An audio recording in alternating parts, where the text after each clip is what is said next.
वर्सोवा विधानसभा क्षेत्र से हमारे साथ हैं राजू पेडनेकर जी। ये शिवसेना में पहले रहे हैं और शिवसेना के लिए पिछले करीब 25 वर्षों से जुझारू नेता रहे हैं। 35 वर्ष कह सकते हैं और नगर सेवक भी रहे हैं।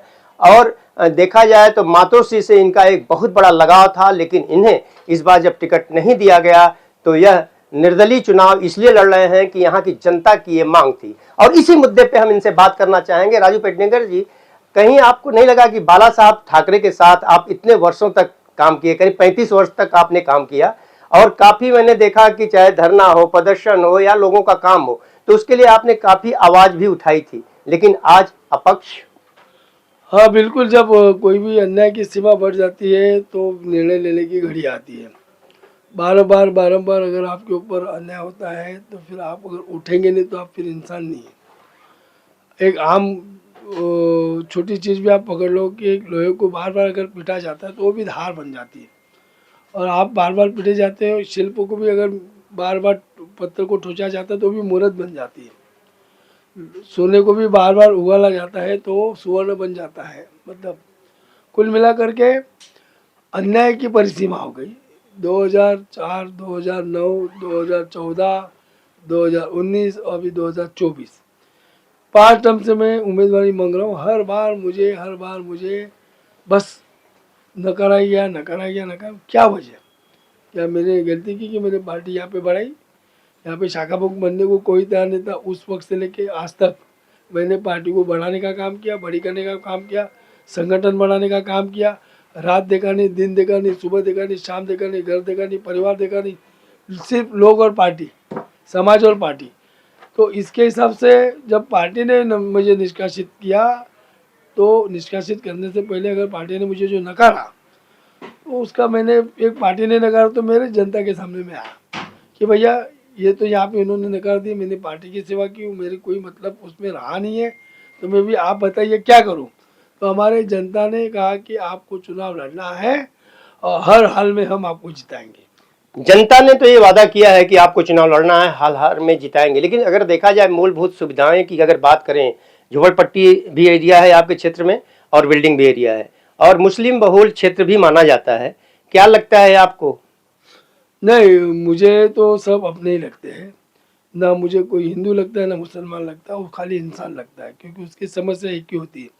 और जाति धर्म मजहब का कोई भी इंसान हो सबके घर में पानी की समस्या आती ही है, नाली गटर सब जगह पे भरता ही है, हॉस्पिटल बीमारियां आती ही है, पुलिस स्टेशन के प्रॉब्लम आते ही है, हर चीज़ स्कूल के एडमिशन से लेकर के सारी चीज़ें आती है।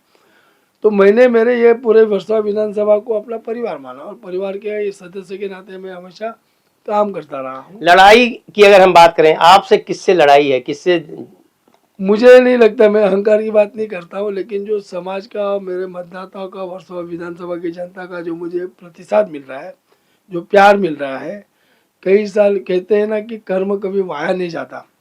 35 साल की तपस्या का जो फल है वो आज लेने की बारी आई। और लोग मुझे सामने से कहते हैं कि पेडनेकर साहब 20 साल पहले आपने मुझे ये मदद की थी, 10 साल पहले आपने मेरा ये काम किया था, 5 साल पहले मुझे आपने ऐसे प्रकार से संकट से बचाया था। तो ऐसे सारे लोग जो है, आम जनता जो इकट्ठा हो गई। शिवसेना से बहुत लोग अलग हुए थे 2018 की बात करें तो, और उस समय क्या आपको भी कुछ ऐसा ऑफर आया था? नहीं, मुझे ऑफर, क्योंकि सबको पता है कि कर्मठ शिवसैनिक है भाई, इसको ऑफर देने के कोई मतलब है नहीं, मायने भी नहीं रखते। और आज तक किसी ने ऐसी कोशिश भी नहीं की, क्योंकि मैं आदरणीय शिवसेना प्रमुख बाला साहब ठाकरे जी का कर्मठ शिवसैनिक हूँ।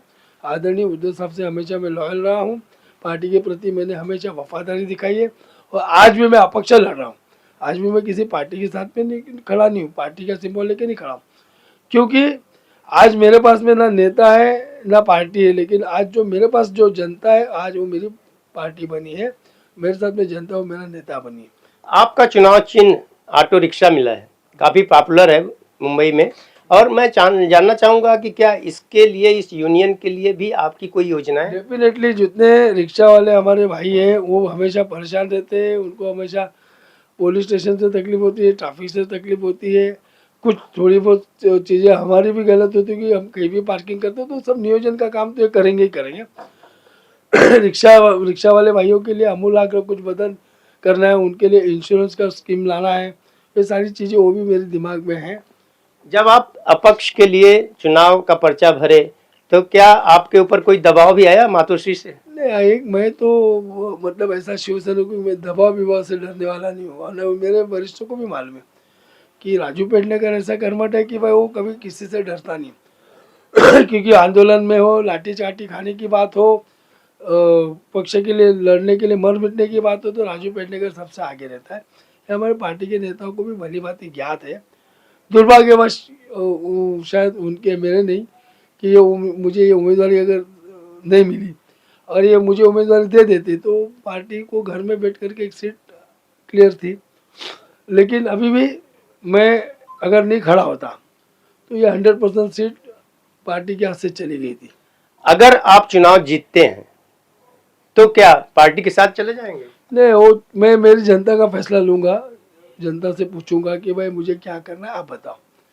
क्योंकि आज तक जितने आमदार या जो भी लोग प्रतिनिधि चुन के जाते हैं वो अपने हिसाब से मौका देख करके चौका मार देते हैं। राजू पेडनेकर उसमें से नहीं है।